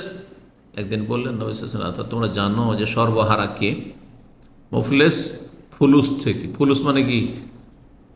ফুলুস মানে পয়সা কড়ি, পয়সা কি বলে? ফুলুস। আর মুফলিস মানে যার কাছে পয়সা নেই, একটা পয়সা কড়ির নেই, তার মানে সে হচ্ছে সর্বহারা, নিঃস্ব। নিঃস্বকে তোমরা চেনো? কালু, তখন তারা বলে আল মুফলিস ফিনা মাল্লা দিরহাম ওয়ালা মাতা। আমাদের মাঝে মুফলিস, আমরা সর্বহারা বা নিঃস্ব ওকে বলি যার কাছে না কোনো একটা পয়সা আছে আর না কোনো তার কাছে মালপত্র আছে, কোনো সামানও নেই, তার কাছে কিছুই নেই, সে সর্বহারা। ফাকাল, আল্লাহ বলেন না না না, আমি ওইটা উদ্দেশ্য করিনি, এটা তো দুনিয়ার নিঃস্ব বা সর্বহারা। ইন্নাল মুফলিসা মিন উম্মতি মান ইয়াতি ইয়াউমাল কিয়ামাতি বিসসালাতিন ওয়া সিয়ামিন ওয়া যাকাতিন। আমার উম্মতের সর্বহারা নিঃস্ব হচ্ছে ওই সব লোকেরা যারা কিয়ামতের দিন হাসরের মাঠে আসবে অনেক নামাজ নিয়ে, অনেক রোজা নিয়ে, অনেক যাকাত সাদাকা নিয়ে, ওয়া ইয়াতি কাদ শাতামা হাযা, কিন্তু তার সাথে সে কাউকে গাল দিয়েছে। কত মানুষকে গাল দিয়েছে? ও কাযাফা হাযা, কত মানুষ মিথ্যা অপবাদ দিয়েছে, কোনো নারীর মিথ্যা অপবাদ দিয়েছে, কোনো ছেলের মিথ্যা অপবাদ দিয়েছে যে ও পরকে লিপ্ত, ওকে এই কাজে দেখেছি, ও সমকামিতে লিপ্ত, অথচ সে মিথ্যা কথা বলেছে। যে কোনো মিথ্যা, বা ওকে ও চোর, যে কোনো মিথ্যা অপবাদ আর কি। ও আকালা মালা হাজা, কারো ধন সম্পদ বক্ষণ করেছে। ও সাফাকাদা মাহাজা, কারো রক্তপাত করেছে, কাউকে খুন করেছে। ও দারা বাহাজা, কাউকে মারধর করেছে, বিভিন্ন রকমের জুলম অত্যাচার করেছে। যারা প্রশাসনে আসে বিশেষ করে তারা নিজের ক্ষমতার বলে কত লোক জুলম অত্যাচার করে, একটা নির্দোষী আসামিকে পিটিয়ে পিটিয়ে জবরদস্তি স্বীকার করে। জালেম, জালেম জাহান্নামে যেতে হবে। হাসানাতিহি, এখন আখিরাতে তো আর টাকা পয়সা কারো নাই, কিন্তু পেমেন্ট করতে হবে। এই জন্য আমি বলি যে ধার যারা নিচ্ছেন আর টাকা দিচ্ছেন না, ভালো করে শোনেন, অথবা যারা ধার দিয়েছেন আর আশাই ছিলেন যে দিয়ে দেবে কিন্তু দিল না, ওকে দিতেই হবে, ওকে দিতেই হবে। হয় দুনিয়াতে দিক, তাহলে টাকা পয়সা দিয়ে দিয়ে মুক্তি পেয়ে যাবে অল্প দিয়ে, আর না হইলে আখিরাতে দিতে হবে। আপনার লস নেই, ধৈর্য ধরুন। আর যারা এই রকমের বোধ চরিত্রে, তাদেরকে বলছি যে আপনি দুনিয়াতে পালিয়ে গেলেন, কিন্তু আপনাকে এমন সময় আপনাকে পেমেন্ট করতে হবে যখন একটা নেকির জন্য হাই হাই করবেন, একটা নেকি হইলে আমি জাহান্নাম থেকে বাঁচতাম, জান্নাতে যেতে পারতাম, সেই সময় সমস্ত নেকিগুলি আপনার নিয়ে চলে যাবে এই মানুষের হক নষ্ট করার কারণে। হাইও তাহাজামিন হাসানাতেহি, একজন করে অভিযোগকারী আসলো, কেস নিয়ে আসলো, একে নেকি দিয়ে দাও, ওকে নেকি দিয়ে দাও, ইউ হাজামিন হাসানাতেহি, এই করে দিতে দিতে দিতে নেকি সব শেষ। এত নামাজ রোজা হজ যাকাত নেক কাজ ছিল সব শেষ হয়ে গেল। ফাইন ফানিয়াত হাসানাত কাবলা ইউকদা মা আলাইহি, তার ওপর যে ঋণগুলি ছিল দুনিয়ার বা যে বান্দার হকগুলি ছিল নষ্ট করে গেছে, সেগুলি পরিশোধ করার আগেই যদি তার নেকি শেষ হয়ে যায়, নেকি শেষ আর নেকি নেই, তখন কি করা? ওখেজামিন খাতায়াহুম, তার গুনাহগুলিকে নেওয়া হবে। কিছু লোকের আসবে, হে আল্লাহ, এ আমার উপরে এই জুলুম করেছে, আমার উপরে এই জুলুম করেছে, আমার উপরে জুলুম করেছে, আমাকে মেরেছে, আমার টাকা পয়সা বেইমানি করেছে, আমার টাকা ধার নিয়ে দেয়নি, হ্যাঁ, আমার জমি বেইমানি করেছে। এইভাবে বিভিন্ন রকমের যখন অভিযোগ আসবে, তখন বলে তোমাদের গুনাহ আছে? বলছে হ্যাঁ আমাদের গুনাহ আছে, গুনার জন্য জাহান্নামে যেতে হচ্ছে। দাও তোমাদের গুনাহগুলি এর কাঁধে চাপিয়ে দিয়ে, এর আমল নামে চাপিয়ে দাও, আর তোমরা গুনাহার বোঝা নামিয়ে দিলে এর কাঁধে চাপিয়ে দিয়ে তোমরা জান্নাতে চলে যাও। যে জান্নাতি ছিল তার নামাজ রোজার নেকি দিয়ে সে বান্দার হক নষ্ট করার কারণে জাহান্নামে চলে গেল সর্বহারা হয়ে। আর যাদের জন্য জাহান্নাম ছিল তারা দুনিয়াতে মজলুম নির্যাতিত হওয়ার কারণে তাদের আযাব হালকা হয়ে গেল, আর তাদের গুনাহগুলি অন্যের উপর চাপিয়ে দিয়ে যারা হক নষ্ট করেছে জান্নাতে চলে যেতে পারলো। সহিহ মুসলিমের হাদিস শোনাইল আপনাদেরকে। সূরা আনাম আয়াত নম্বর 21, সূরা ইউসুফের আয়াত নম্বর 23, সূরা কাসাসের আয়াত নম্বর 37, তিনটি আয়াতে তিন জায়গায় ইন্নাহু লা ইফলিহুজ জালিমুন, জালেম কখনো সফল না, কোথাও সফল না, দুনিয়াতেও সফল না আর আখিরাতে সফল না। জান্নাতে সফল কিনা? তো যে সফল না সে জাহান্নামী না? তাহলে এই আয়াত প্রমাণ করে যে জালেম জাহান্নামে যাবে। জালেম বিনা তওবায় আর মানুষের হক থেকে মুক্ত না হয়ে যদি দুনিয়া থেকে চলে যায় তো জাহান্নামে যেতে হবে, কারণ সে সবসময় ব্যর্থ, সফল না। ইন্নাহু লা ইফলিহু, কোনোদিন মুক্তি পাবে না। ফালাহ মানে কি? মুক্তি। জালেম কখনো মুক্তি পাবে না। আল্লাহ রাব্বুল আলামিন যেন আমাদেরকে জালেম আর মজলুম হওয়া থেকে রক্ষা করে। কেউ যেন আমাদের জুলুম না করতে পারে আর আমাদের দ্বারা কারো যেন জুলুম না হয়। 14 নম্বর জাহান্নামে যাওয়ার কারণ হচ্ছে ঘুষ খাওয়া বা ঘুষ দেওয়া। ঘুষখোর এবং যে ঘুষ দেবে উভয় জাহান্নামে যাবে, এই মর্মে হাদিস রয়েছে। তাবরানীতে হাদিসটি রয়েছে এবং তারগিব তারহিবও রয়েছে। আর রাশি ওয়াল মুরতাশি ফিন্নার, রাশি আল মুরতাশি, যে দেবে ঘুষ আর যে মুরতাশি যে গ্রহণ করলো নিল, উভয়ে জাহান্নামে যাবে। এই হাদিস। অন্য হাদিসে রয়েছে লানত রয়েছে রাশি আর মুরতাশি, ঘুষখোর এবং ঘুষ দাতা উভয়ের ওপর লানত রয়েছে। আর কাবিরা গুনহাতে লানত হয়। দুটি লানতের যেমন হাদিস রয়েছে, জাহান্নামে যাওয়ার সম্পর্কেও হাদিস রয়েছে। এই ছিল জাহান্নামে যাওয়ার একটি কারণ। কিন্তু ঘুষ কাকে বলে? ঘুষ যদি আপনার ন্যায্য অধিকার নয় তারপরে নেওয়ার চেষ্টা করছেন সেটি, তাহলে সেটার নাম ঘুষ। আর যদি আপনার নিজ ন্যায্য অধিকার আদায় করার জন্য দিতে হয়, না দিলে হচ্ছে না, তাহলে সেটা ঘুষ নয়। কিন্তু আমাদের দেশীয় ভাষায় ঘুষ মানে, ধরেন আপনার পাসপোর্ট নিতে হবে আর পাসপোর্টের জন্য ইন্সপেকশন এসছে, তাদের কিছু টাকা না দিলে ব্যাড রিপোর্ট দিয়ে দিবে, আপনার দেবে না আপনার পাসপোর্ট। হয়তো কথা বোঝা গেছে? আপনার জমি জায়গার দলিল পত্রের ব্যাপার স্যাপার আছে আর ভূমি অফিসে গিয়েছেন, কাজ করে দিবেন অফিসার যতক্ষণ পর্যন্ত কিছু পয়সা না, ন্যায্য অধিকার আপনার, তাকে সরকার বসিয়ে রেখেছে কাজের জন্য, কিন্তু ঘুষখোর হারামখোর, তার জন্য হারাম, কিন্তু আপনার জন্য হারাম না, কারণ আপনি ন্যায্য অধিকার নেওয়ার জন্য। চাকরিতে ধরেন প্যানেলে আপনার লিস্টে আপনি হকদার, আপনি হকদার 1 নম্বরে বা 2 নম্বরে, আর যে কটা সিট আছে তার মধ্যে আপনি পড়ছেন, কিন্তু ঘুষ নিয়ে যারা আপনার চেয়ে খারাপ রেজাল্টের বা ইন্টারভিউতে যারা অ্যালাউ হয়নি তাদেরকে অ্যালাউ করা হচ্ছে, তাদেরকে চাকরি দেওয়া হচ্ছে, আপনাকে চাকরি দেওয়া হচ্ছে না, আপনার ন্যায্য অধিকার চাকরি। এইখানে যদি পয়সা দেয় এটা ঘুষ নয়। কিন্তু ঘুষ কোনটি? আপনার আগে যারা ছিল তারাই কিন্তু তাদের যোগ্যতার ভিত্তিতে চাকরি পাওয়ার অধিকার রাখে, কিন্তু আপনি পয়সা দিয়ে চাকরিটা নিয়ে এলেন, তাহলে আপনি জাহান্নামী, আর যাদেরকে দিলেন তারাও জাহান্নামী। আপনার আল্লাহর লানত আর ওদের ওপর আল্লাহর লানত। জি, যে কমিটি ঘুষ খেলো তাদের উপর আল্লাহর লানত, আর যেই শিক্ষক ঘুষ দিল সে তার উপর আল্লাহর লানত। জি। 15 নম্বর জাহান্নামে যাওয়ার কারণ হচ্ছে মিথ্যা শপথ করা বা মিথ্যা সাক্ষী দেওয়া। দুটো আলাদা আলাদা, কিন্তু কাছাকাছি হওয়ার কারণে দুটোকে একসাথে করে দিল সময় স্বল্পতার জন্য।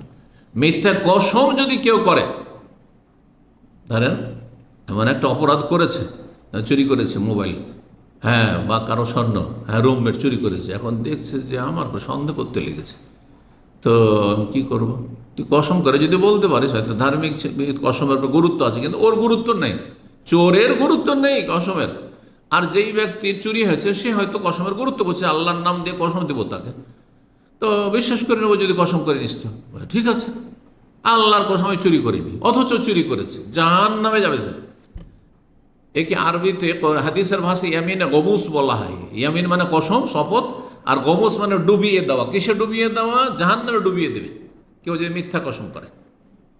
কেউ মিথ্যা কসম করে, যেখানে অপরাধ করেছে আর তারপরে কসম করে সে মুক্ত হয়ে গেল, এটা জমি তার নয়, আল্লাহর কসম এটা আমার, জাহান্নামে যাবে। এক তো বান্দার হক নষ্ট করলো, হ্যাঁ, ওই বেঈমানি করলো, আরেকটা হচ্ছে কসমের কারণে। তো একজনের জাহান্নামে যাওয়ার জন্য কয়েকটা কারণ হইতে পারে। এইরকম মিথ্যা সাক্ষী সম্পর্কে রাসূলুল্লাহ সাল্লাল্লাহু আলাইহি ওয়াসাল্লাম কঠিন শাস্তির কথা বলেছেন। এমনি সাধারণ মিথ্যা কথা বলা আর মিথ্যা সাক্ষী দাও, দুটো অনেক পার্থক্য রয়েছে। মিথ্যা সাক্ষীর মাধ্যমে আপনি 9কে 6 করে দিলেন, দোষীকে নির্দোষী করে দিলেন আর নির্দোষীকে দোষী করে দিলেন আপনি। জি, ভালো মানুষকে অপরাধী বানিয়ে দিলেন। এইরকমই কসম করেন নবী সাল্লাল্লাহু আলাইহি সাল্লাম দুই জামরার মাঝখানে হজে বিদায় হজে ছিলেন আর বললেন এই হাদিসটি, মানিকতাতা মালা আখি বিয়ামিনিন ফাজেরা, কেউ যদি নিজের মুসলিম ভাইয়ের অথবা কোনো মানুষের, এই হকের ক্ষেত্রে কিন্তু অমুসলিম মুসলিম সমান, অর্থাৎ টাকা পয়সা কোনো মুসলিমের যেমন আপনি যদি ধার নেন ফিরিয়ে দিতে হবে যেমন গুরুত্ব রাখেন, তেমন অমুসলিমেরও আমানতের ক্ষেত্রে, এইসব আখলাক চরিত্রের ক্ষেত্রে মুসলিম অমুসলিম সমান। কিন্তু কোন ব্যক্তির ধন সম্পদ যদি কেউ বেঈমানি করে, বেয়ামিনিন ফাজেরা, মিথ্যা শপথ করে, আল্লাহর কসম এই জমিটা আমার, আল্লাহর কসম আমি ওর কাছে টাকা ধার নেইনি, লেখাপড়া নেই, ভিসার জন্য টাকা দিয়েছে, অনেক আজকাল এরকম করছে, এমনি মৌখিক দিয়ে দিয়েছে, কসম করে না আমি নিইনি। যদি এমনটা করে ফালিয়াতাবাওয়া মাকআদাহু মিনান নার, সে যেন জাহান্নামে তার স্থান তৈরি করে নিক, জাহান্নামে তার জায়গা তৈরি করে নিল নিজেই। ওয়ালিউবাল্লিগ শাহিদুকুম গায়বাকুম, তোমাদের যারা উপস্থিত আছে তারা যেন অনুপস্থিতকে পৌঁছে দেয় এই কথাটি, যা মিথ্যা কসম করে যদি কেউ কারো বেঈমানি করে তাহলে জাহান্নামে যেতে হয়। মুসনাদ আহমদে এবং মুস্তাদরাক হাকিম হাদিসটি রয়েছে, ইমাম হাকিম হাদিসটিকে সহিহ বলেছেন। 16 নম্বর জাহান্নামে যাওয়ার কারণ হচ্ছে বিচার বিভাগে অবিচার করা। যারা বিচার বিভাগে আছেন, সে আদালতের বিচার হোক, সরকারি আদালতের বিচার হোক, কোর্টের বিচার হোক, অথবা সামাজিক বিচার সালিস হোক, বিচার সালিস করতে গিয়ে আপনি ম্যাটারটাকে, বিষয়টাকে জানলেন না, ব্যাস আপনার আগে থেকে টার্গেট তৈরি আছে যে একে জিতাবো একে হারাবো, একে জিতাবো একে হারাবো। গ্রামের যেগুলো গ্রাম্য সালিস হয় কিন্তু আগে থেকে তারা ফাইনাল করে নেয়। কিছু মণ্ডল মাতব্বর আছে, কিছু নেতা মাথা, মেম্বার চেয়ারম্যান প্রধান থাকে, এরা কি করে, এরা আগে থেকে ফয়সালা ডিসাইড করে যে কি করতে হবে, রে আগে যুক্তি হয়ে গেছে যে এই বেটাকে একে না একে শাসাইতে হবে, একে পানিশমেন্ট করতে হবে।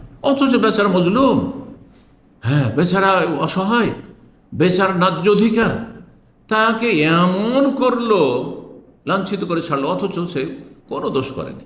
আর যে দোষী ছিল তাকে জিতিয়ে দিল, জাহান্নামে যেতে হবে। জানার চেষ্টাই করলো না বিষয়টি, অথবা জানার পরে অন্যায় করলো, দুই ব্যক্তি। এই জন্য বিচারপতি 3 রকমের, 2 রকম বিচারপতি জাহান্নামে যাবে আর 1 রকম বিচারপতি জান্নাতে যাবে, তাদের ফজিলত রয়েছে। এই মর্মে হাদিস রয়েছে, বুরাইদা ইবনে হুসাইব রাদিয়াল্লাহু সাহাবী বর্ণনা করছেন যে আন্নান নবী সাল্লাল্লাহু আলাইহি ওয়াসাল্লাম বলেছেন, আল কুদাতু সালাসুন, বিচারপতি হচ্ছে বা বিচারক হচ্ছে 3 রকমের।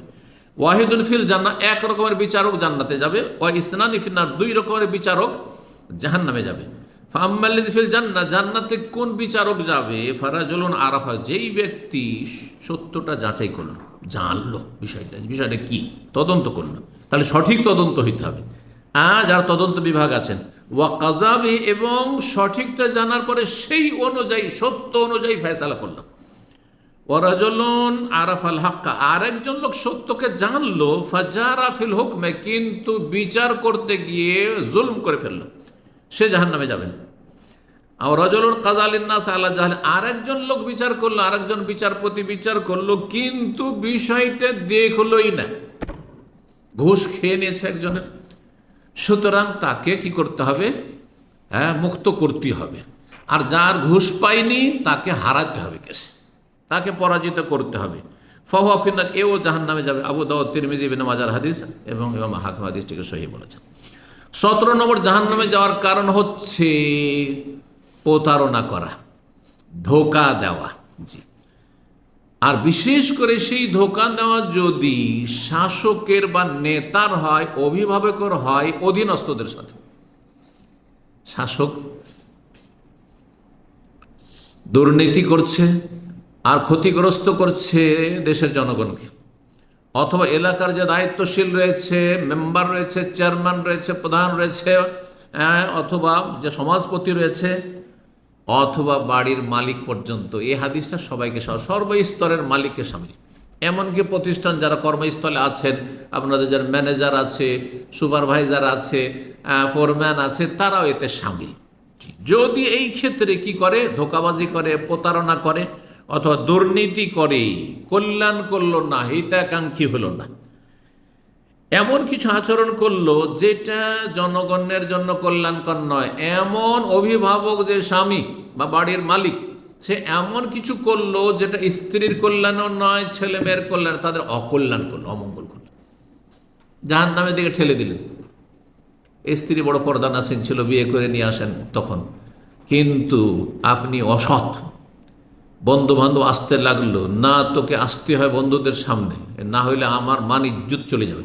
অনেকে করছে কিন্তু দিনদার ধার্মিক মেয়েকে নিয়ে আসছে, আর তারপর বন্ধুরা আসলে তাদের সাথে একাকার করে দিচ্ছে, তাদের সামনে এসে আপ্যায়ন করতে হবে, খাবার পরিবেশন করতে হবে, আর এইসব করতে গিয়ে সেই মহিলার চরিত্র খারাপ হয়ে গেল। ছেলে মেয়েদেরকে মিশনারি কাফেরদের স্কুল কলেজে লেখাপড়ার জন্য দিল, আর তারপর ছেলে মেয়েগুলো নাস্তিক হয়ে গেল, বেদিন সেকুলার হয়ে গেল, ধর্ম ত্যাগ করলো, বেদিন হয়ে গেল, আল্লাহ পরকাল সম্পর্কে সন্দিহান হয়ে গেল, অবিশ্বাসী হয়ে গেল। তাহলে জাহান্নামে যেতে হয় এরকম বাপকে, এরকম মাকে, এরকম দায়িত্বশীলকে, হ্যাঁ, এইভাবে এইরকম স্বামীকে। জি, বহু উদাহরণ হতে পারে। হাদিস মাখবুল ইবনে ইয়াসার রাদিয়াল্লাহু তাআলা বর্ণনা করছেন, বলছেন যে সামিউতুন নবী সাল্লাল্লাহু আলাইহি আমি নবী সাল্লাল্লাহু বলতে শুনেছি, মা মিন আবদিন ইয়াস্তারইহিল্লাহু আলা রাইয়্যা, কোন বান্দাকে যদি কার ওপর আল্লাহর দায়িত্ব দিয়ে থাকেন, দায়িত্ব দিয়েছেন, সে দায়িত্ব বাড়ির অভিভাবক হোক, আর কোনো কোম্পানি প্রতিষ্ঠানের মালিক হোক, অথবা কোনো এলাকার অঞ্চলের মালিক হোক, অথবা কোনো দেশের মালিক হোক, আল্লাহ যদি কাউকে জনগণের ওপর বা কিছু মানুষের ওপর আল্লাহ দায়িত্ব দিয়ে থাকেন, ইয়ামুত ইয়ামা ইয়ামুত হওয়া গাছলের রাইয়াতেই, কিন্তু সে মারা গেল এমন অবস্থায় যে সে তার অধীনস্থদের সাথে সে খেয়ানত করলো, প্রতারণা করলো, দুর্নীতি করলো, ইল্লা হারামাল্লাহু আলাইহিল জান্নাহ, জান্নাত আল্লাহ তাদের উপর হারাম করে দেবে। এইরকম দায়িত্বশীল, অসৎ দায়িত্বশীল যারা, তাদের জন্য জান্নাতকে কি করবেন? হারাম করে দেবেন। তাহলে আপনার স্ত্রী, আপনার ছেলে মেয়ে প্রাকৃতিক অবস্থায় ছিল, খুব ভালো দিনদার ছিল, কিন্তু আপনার কারণে ছেলে মেয়েগুলো খারাপ হয়ে গেল, স্ত্রী খারাপ হয়ে গেল, তাহলে আপনাকে জাহান্নামে যেতে হবে। জি, এইরকমই কর্মচারী, এরা ভালোই কাজ করছিল, সততার সাথে কাজ করছিল, কিন্তু তাদের উপরে জুলম অত্যাচার করলেন, তাদের হক নষ্ট করলেন, তাদের খেয়ানত করলেন, তাদের ভালো কল্যাণ করলেন না, আপনি হিতাকাঙ্ক্ষী হইলেন না, এসবকেও সামিল। এইরকমই দেশের যারা রাষ্ট্রনায়ক বা বিভিন্ন রাষ্ট্রীয় দায়িত্ব রয়েছে, তারা যদি যথাযথ নিজ দায়িত্ব পালন না করে, যার ফলে দেশ আরও খারাপ হয়ে চলে যাচ্ছে, আরও খারাপ হয়ে চলে যাচ্ছে, তাহলে তাদের উপর এমনটাই হবে। যেমন নবী সাল্লাল্লাহু আলাইহি ওয়াসাল্লাম হাদিস, সহিহ বুখারী মুসলিমের হাদিস, মুত্তাফাক আলাইহি, বুখারী মুসলিমের হাদিস। 18 নম্বর জাহান্নামে যাওয়ার কারণ হচ্ছে ঋণ নিয়ে ঋণ পরিশোধ না করা। টাকা পয়সা নিলেন, কর্জা নিলেন, আর তোর দেওয়ার কথা নেই, দেওয়ার কথা নেই, না চাইলে তো দেবেন না, আর চাওয়ার পরেও দিচ্ছেন না। আজকাল অধিকাংশ ভাইরা যারা দিবেও, তারা তাদের মধ্যে ত্রুটিটা বলছি, ও তো চাইনি এখন, তার মানে ওর দরকার নেই। আপনারই দরকার টাকা পয়সা, না ওর দরকার নেই, ও চাইতে হবে অবদরে, তাহলে দেবেন আপনি। জি, শোনেন ভালো করে, সহিহ মুসলিমের 3498 নম্বর হাদিস, আব্দুল্লাহ বিন আমর ইবনে আস রাদিয়াল্লাহু তাআলা আনহু বর্ণনা করছেন, আন্না রাসূলুল্লাহ সাল্লাল্লাহু আলাইহি ওয়াসাল্লাম, রাসূলুল্লাহ সাল্লাল্লাহু আলাইহি ওয়াসাল্লাম বলেছেন, কি বলেছেন? ইউগফারু লিশ-শাহীদি কুল্লু যামবিন ইল্লা দাইন, আল্লাহর রাস্তায় যে শহীদ হয়েছে, রক্ত দিয়েছে, জীবন দিয়ে দিয়েছে, প্রাণ দিয়েছে, তার সব গুনাহ মাফ হয়ে যাবে এই শাহাদাতের মর্যাদার কারণে, কিন্তু ঋণের গুনাহ, কর্জার গুনাহ মাফ হবে না। মানুষের টাকা পয়সা নিয়ে রেখেছে আর দেয়নি, এই গুনাহ মাফ হবে না, কারণ এটা বান্দার হক। আল্লাহর হক বলে আল্লাহ মাফ করে দেবেন। আল্লাহর হক যত বড় অপরাধ করুক না কেন, আল্লাহ মাফ করে দেবেন, যদি সে কাফের মুশরিক না হয়। তাহলে মুসলিম ফরজ ত্যাগ করেছে, বিভিন্ন কাবিরা গুনাহে লিপ্ত হয়েছে, আল্লাহ মাফ করে দেবেন, কারণ আমার হক, আমার রাস্তায় সে জীবনটাকে কোরবানি করেছে, সুতরাং আমি মাফ করে দিলাম। কিন্তু অমুকের হক নষ্ট করেছে, অমুকের হক নষ্ট করেছে, ওর টাকা দাও, এইটা মাফ করবো না, মাফ হবে না, মাফ হবে না। তাহলে কোথায় যেতে হবে? জাহান্নামে যেতে হবে না, হবে না? এখন জাহান্নামে যেতে হবে, এর হাদিস শোনেন। হাদিসটি আবু কাতাদা রাদিয়াল্লাহু তাআলা আনহু বর্ণনা করেছেন, আর হাদিস মুসনাদ আহমদে রয়েছে, বাইহাকিতে রয়েছে, তাবরানীতে রয়েছে। হাদিসটি হাসান, নির্ভরযোগ্য হাদিস। হাদিসের ঘটনা হচ্ছে যে একজন সাহাবী মারা যায়, আর তার ওপর কর্জা ছিল, কত টাকা জানেন? কত টাকা চিন্তা করুন, মাত্র 2 দিরহাম। দিরহাম এক রৌপ্য মুদ্রা, স্বর্ণ না, রৌপ্য মুদ্রা। আর রৌপ্য মুদ্রার দিরহাম হচ্ছে আপনার কি 4 আনা 25 পয়সা। তার মানে রূপার আধা ভরি, আধা ভরি রূপা। তাহলে রূপা আজকাল চাঁদির দাম দেখেন তো বেশি না, 100টা রিয়ালের বেশি হয়তো হবে না। স্বর্ণকাররা বলতে পারবে 100টা রিয়ালের বেশি হয় না, মাত্র এই কয়টা টাকা ছিল, 2 দিরহাম মাত্র। তার উপর থেকে গেছে ঋণ, কর্জা। নবী সাল্লাল্লাহু আলাইহি ওয়াসাল্লাম জানাজা সামনে চলে এসেছে, জানাজা পড়াবার জন্য এসে গেছেন। জিজ্ঞাসা করেছেন হাল আলাইহি দাইনুন, তার উপর ঋণ কর্জা আছে? বললেন ইয়া রাসূলুল্লাহ, শুধু 2 দিরহাম আছে, মাত্র 2 দিরহাম আছে। ওয়াসাল্লু আলা সাহেব, তোমরা জানাজা পড়ো, আমি জানাজা পড়বো না। কেন? আবু কাতাদা বলেন ইয়া রাসূলুল্লাহ সাল্লি আলাইহি ওয়া আলাইয়া দাইনুহু, আপনি জানাজাটা পড়ে দেন, আমি এই ঋণ পরিশোধ করব, এই জিম্মা আমি নিলাম, দায়িত্ব নিলাম, দিয়ে দেব। ঘটনা হয়ে গেল, জানাজা তো হয়ে গেল সেদিন, কারণ আরেকজন নিয়ে এনেছে কাঁধে। পরের দিন দেখা হয়েছে আবু কাতাদার সাথে। আবু কাতাদা, ওই যে 2 দিরহাম ওর বাকি আছে ঋণ, ওটা পরিশোধ করেছ? ইয়া রাসূলুল্লাহ, আজকে করা হয়নি, করব। কিছু বললেন না নবী সাল্লাল্লাহু আলাইহি ওয়াসাল্লাম। তৃতীয় দিন, তারপরের দিন আবার জিজ্ঞাসা করছেন কি করেছো সেই 2 দিরহাম, সেটা পরিশোধ করেছো, ওই লোকটাকে দিয়েছো যে পাবে তার কাছে? ইয়া রাসূলুল্লাহ, আজকে দিয়ে দিয়েছি, আজকে দিয়ে দিয়েছি। নবী সাল্লাল্লাহু কি বলেছিলেন শুনেন, লক্ষণীয়। আল আন বারিদাত জিলদাতুহু, দাও দাও করে সে জাহান্নামের আগুনে জ্বলছিল। এখনো জাহান্নামে যায়নি, কিন্তু জাহান্নামের আযাব যে কবরে হচ্ছে, ওই কবরে জাহান্নামের আযাবে জ্বলছিল দাও দাও করে। আর এখন যে তুমি পেমেন্ট করেছো 3 দিন পরে, তখন তার শরীরটার আগুন নিমালো আর ঠান্ডা হইল। বারিদা, বার্দ থেকে, বার্দ মানে তো বুঝছেন, মানে ঠান্ডা হওয়া, জিলদুন মানে চামড়া, শরীর, তার শরীরটা এখন ঠান্ডা হইল আগুনটা নেমে গিয়ে। আল্লাহু আকবার। মাত্র 2 দিরহাম, 50-100টা রিয়ালের জন্য যদি জাহান্নামে যেতে হয়, তাহলে যারা এইভাবে টাকা পয়সা নিয়ে থেকে যাচ্ছেন, হ্যাঁ, আপনি কি নিশ্চিত যে আপনি বাঁচবেন? হ্যাঁ, আর দিতে পারবেন? অথবা আপনি কি নিশ্চিত যে আপনি মরে গেলে আপনার স্ত্রী দেবে, আপনার ছেলে মেয়ে দেবে?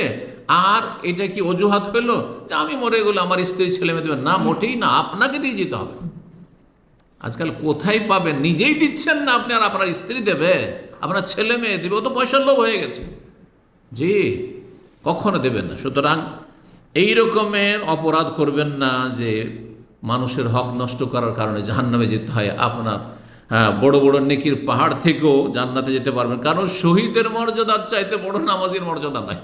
হ্যাঁ, কারণ নামাজি যে জীবন কোরবানি করেন, রোজাদার জীবন কোরবানি করেন, শহীদ জীবন কোরবানি করেছে, তারপরও তার ঋণের গুনাহ মাফ হয়নি। হাদিস দেখলেন। 19 নম্বর জাহান্নামে যাওয়ার কারণ হচ্ছে স্বর্ণ বা চাঁদির পাত্র ব্যবহার করা।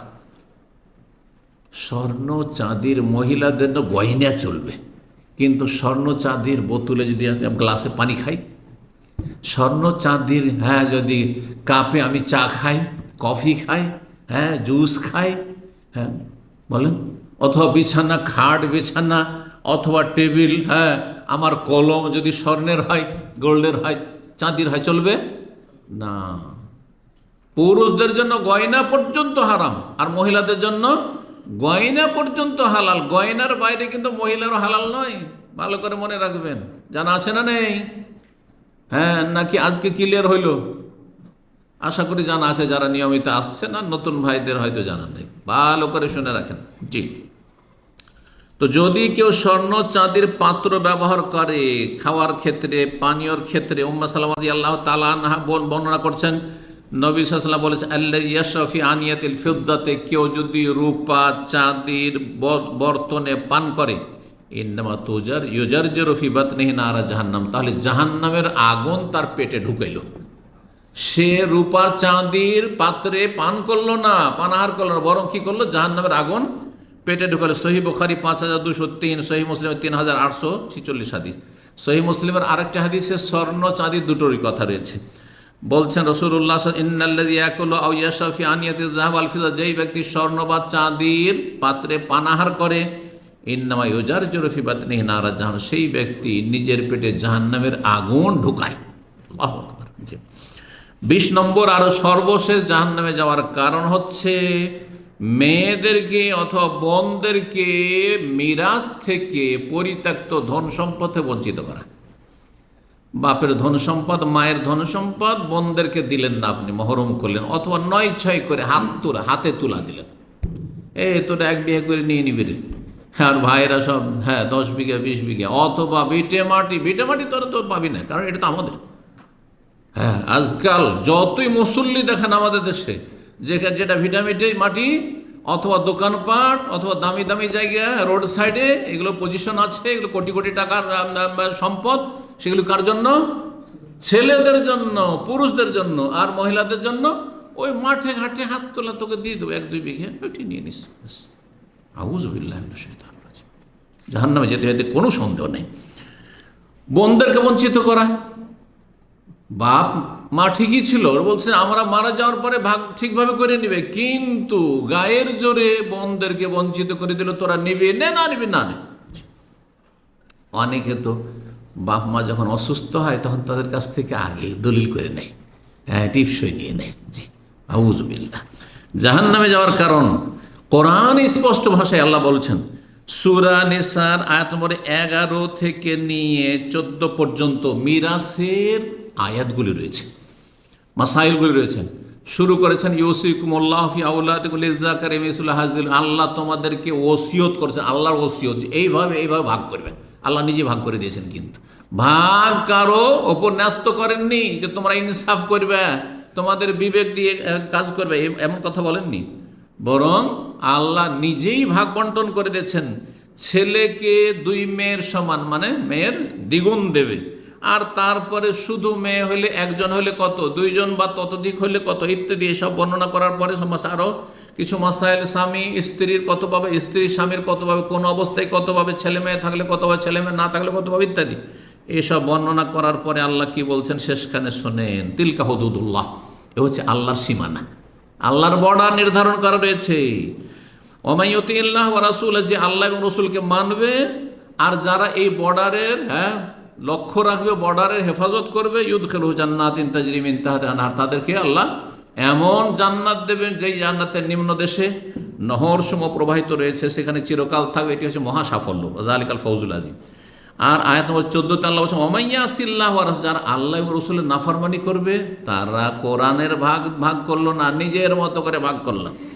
আমি ভাগ করে দিলাম, বাপ বলে দিলাম তোরা এটাকে না করবি না, মা আমি এইভাবে বলে দিলাম এটাকে না করবি না, তোরা নাকচ করবি না। তোমার অধিকার কোথায়? এটা তোমার ধন সম্পদ কোথায়? আল্লাহ স্বয়ং ভাগ করে দিয়েছে, কোনো অধিকার নেই যে আমি এইভাবে ভাগ করে দিলাম, যেভাবে বলে দিলাম ওইভাবে ভাগ করবি, মোটেই জায়েজ নয়। এটা হারাম, জাহান্নামে যাওয়ার কারণ। ভালো করে শোনেন, কোরআন বলছে জাহান্নামে যেতে হবে। ওমাই ইয়াসিল্লাহ ওয়া রাসূল, যে আল্লাহ এবং রাসূল নাফরমানি করবে, ওয়াতাআদ্দা হুদুদাহু, সীমা লঙ্ঘন করবে, সীমানা পার করে যাবে, ক্রস করবে, ইউদখিলুহু নারান, তাকে আল্লাহ জাহান্নামে দাখিল করবেন, জাহান্নামে দেবেন। তাহলে যারা ঠিকভাবে ভাগ দেয় না ওয়ারিসিনদেরকে, উত্তরাধিকারীদেরকে, সেটা মেয়ে হোক অথবা বোনেরা হোক, অথবা এক ছেলেকে বেশি দিল আর এক ছেলেকে কম দিল, কোনো ছেলেকে দিল কোনো ছেলেকে বঞ্চিত করে দিল, ইত্যাদি ইত্যাদি, এইরকম যেসব জালেম বাপ মায়েরা করে বা ভাইরা করে, শুনে রাখেন, খালেদান ফিহা, সেখানে চিরকাল থাকতে হবে, যদি সেটা হালাল মনে করে থাকে। আর হালাল না মনে করে থাকে, পাপি তাপি আমি এই অন্যায় কাজ করেছি, এই অনুভূতি আছে, তো দীর্ঘকাল থাকতে হবে, দীর্ঘকাল জাহান্নামে থাকতে হবে এইসব বেঈমানি করার কারণে, আর মানুষের হক আর উত্তরাধিকারী ওয়ারিসিনদের হক না দেওয়ার কারণে। ওয়ালাহু আযাবু মুহিন, এবং তাদের জন্য লাঞ্ছনাকর শাস্তি রয়েছে, লাঞ্ছনাকর শাস্তি রয়েছে। ইবনে মাজাহ একটি হাদিস রয়েছে, যদিও কেউ কেউ হাদিসে দুর্বল বলেছেন, কিন্তু আয়াতে যেহেতু জাহান্নামের কথা স্পষ্ট আর তার সমর্থনে হাদিস এসছে, সুতরাং হাদিস যদি দুর্বল হয় তাতে কোনো যায় আসে না, কারণ আসল আস্থা আমাদের এখানে হাদিসের ওপর নয়, কিসের ওপর? আয়াত প্রমাণ করছে যে যারা বোনের বা মেয়ের ধন সম্পদ না কি করবে, ভক্ষণ করবে অথবা 9-6 করবে, ঠিকভাবে দেবে না, তাদের জন্য জাহান্নাম রয়েছে, বা যে কোনো লোকের। আনাস রাদিয়াল্লাহু তাআলা আনহু থেকে বর্ণিত, তিনি বলছেন, কালা রাসূলুল্লাহ সাল্লাল্লাহু আলাইহি ওয়াসাল্লাম, মান ফাররা মিন মিরাসি ওয়ারিসিহি, অন্য রিওয়ায়াতে মান কাতা মিরাসা ওয়ারিসি, কেউ যদি ওয়ারিসের উত্তরাধিকারীর মিরাস মানে ধন সম্পদ যে তার ন্যায্য অধিকার রয়েছে, সেটা যদি সে কেড়ে নেয় অথবা সেটাতে পালায়ন করে, সেটা ঠিকভাবে দিল না, কাতা আল্লাহ মিরাসাহু মিনাল জান্নাতি ইয়াউমাল কিয়ামাতি, কিয়ামতের দিনে তার জান্নাতের যে ভাগটা রয়েছে সেটা আল্লাহ ছিনিয়ে নেবেন, তার কাছ থেকে ছিনিয়ে নেবেন। সুতরাং আল্লাহ রাব্বুল আলামিনের কাছে দোয়া করি, আল্লাহ রাব্বুল আলামিন যেন আমাদেরকে কাবিরা গুনাহ থেকে বেঁচে থাকার তৌফিক দান করেন পুরোপুরি, আর সাগীরাকেও আল্লাহ কমিয়ে নিয়ে আসার তৌফিক দান করেন, কাবিরা সাগীরা মুক্ত হওয়ার তৌফিক দান করেন, নেক আমলের তৌফিক দান করেন, ফরজ ওয়াজিবের হেফাজতে তৌফিক দান করেন, জাহান্নামে যাওয়ার যেসব কারণগুলি আছে সেগুলি থেকে পুরোপুরি বেঁচে থাকার তৌফিক দান করেন। জান্নাতে যাওয়ার জন্য আল্লাহ রাব্বুল আলামিন আমাদেরকে বেশি বেশি নেক আমলের তৌফিক দান করেন এবং আল্লাহর আমাদের গুনাহ খাতা মাফ করেন। তওবা করে আপডেট হয়ে থাকার সবসময় তৌফিক দান করেন। ইচ্ছা করে ইচ্ছাকৃতভাবে যেন আমাদের দ্বারা গুনাহ না হয়ে যায়, আল্লাহ রাব্বুল আলামিন যেন আমাদেরকে এইরকম শক্তিশালী ঈমান দান করেন। আল্লাহুম্মা আতি নুফুসানা তাকওয়াহা ওয়া যাক্কিহা আনতা খায়রু মান যাক্কাহা আনতা ওয়ালিয়ুহা মাওলাহা। রব্বানা আতিনা ফিদ দুনিয়া হাসানাহ ওয়া ফিল আখিরাতি হাসানাহ ওয়া কিনা আযাবান নার। ওয়া সাল্লাল্লাহু সাল্লাম আলা নাবিয়িনা মুহাম্মদ ওয়া আলা আলিহি ওয়া সাহবিহি আজমাইন।